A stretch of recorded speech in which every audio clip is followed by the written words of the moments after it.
Olá, fico muito feliz de vê-lo aqui no canal O Livro do Criador. Que a paz do nosso Mestre e Salvador esteja contigo. Um vaso de barro não briga com quem o fez. O barro não pergunta ao oleiro: o que é que você está fazendo? Nem diz: você não sabe trabalhar.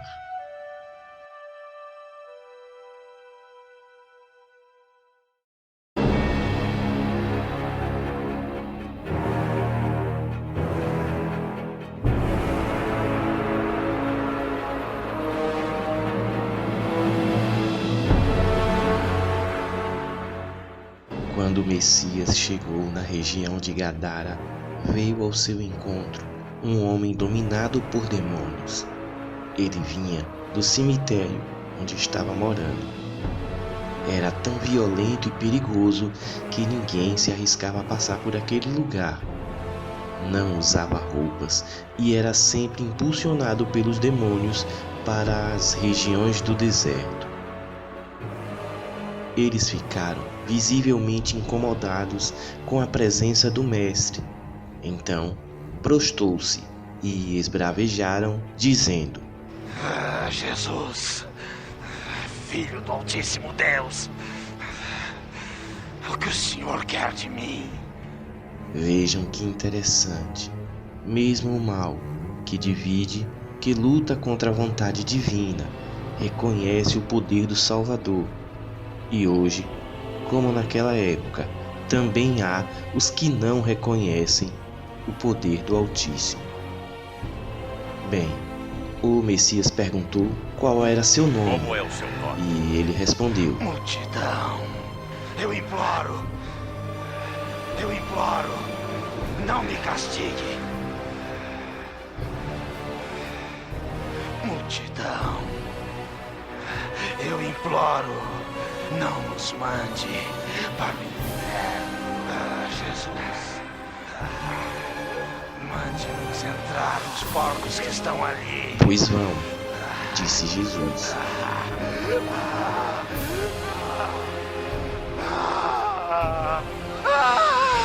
Os demônios foram e entraram nos porcos, e estes se atiraram morro abaixo, para dentro do lago, e se afogaram.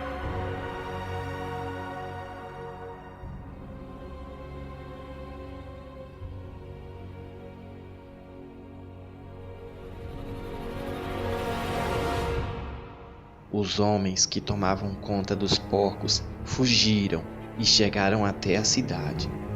Lá contaram tudo isso e também o que havia acontecido com o homem que estava dominado por demônios. Então, todos os moradores daquela cidade saíram para se encontrar com Jesus. E quando o encontraram, pediram com insistência que o Messias fosse embora da terra deles. Então, ele subiu no barco e saiu dali. Mas por que este povo pediu que o Salvador se retirasse da presença deles? O comportamento destes homens não tem nada a ver com a cura daquele homem, mas com os porcos que foram lançados ao mar. Os gadarenos ficaram atemorizados sim com a obra que Jesus havia feito, mas se preocuparam muito mais com as suas economias do que com a obra do Salvador que havia resgatado a vida de um homem. Para que você entenda completamente esta história, deixe-me falar um pouco mais desta região que o Messias expulsou os demônios. No tempo do Messias, Gadara fazia parte de uma confederação de 10 cidades, chamada Decápolis.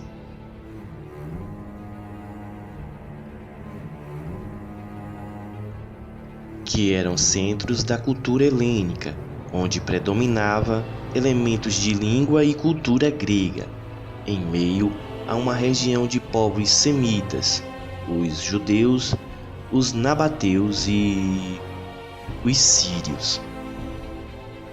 Os gadarenos eram remanescentes dos antigos gigazeus da cidade dos gigantes Anáquins.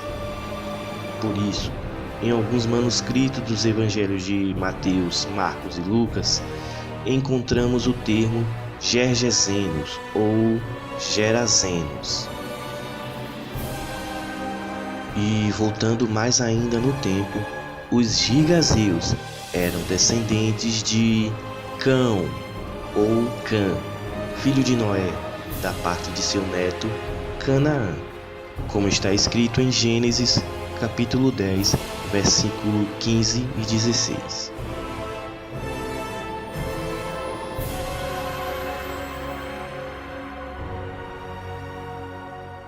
As manifestações exóticas daquele endemoniado já faziam parte do dia a dia da sociedade pagã de Gadara.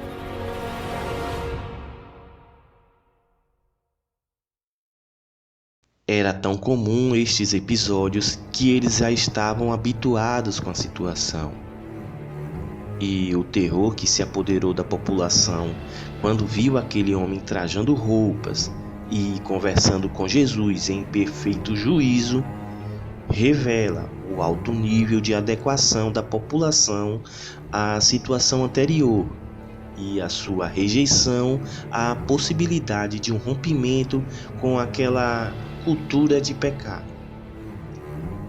Os gadarenos não quiseram receber o Messias porque o Evangelho iria confrontar as sociopatias de uma cultura paganizada que via na violência, na miséria e na loucura os legítimos registros de sua ancestralidade, que fazia daqueles habitantes escravos.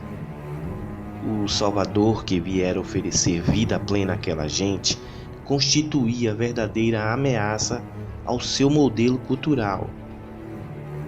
O novo cidadão, ajustado às regras sociais e livre, agora era estranho à conduta daquela sociedade, e explica por que eles pediram ao Filho do Todo-Poderoso que deixasse a cidade.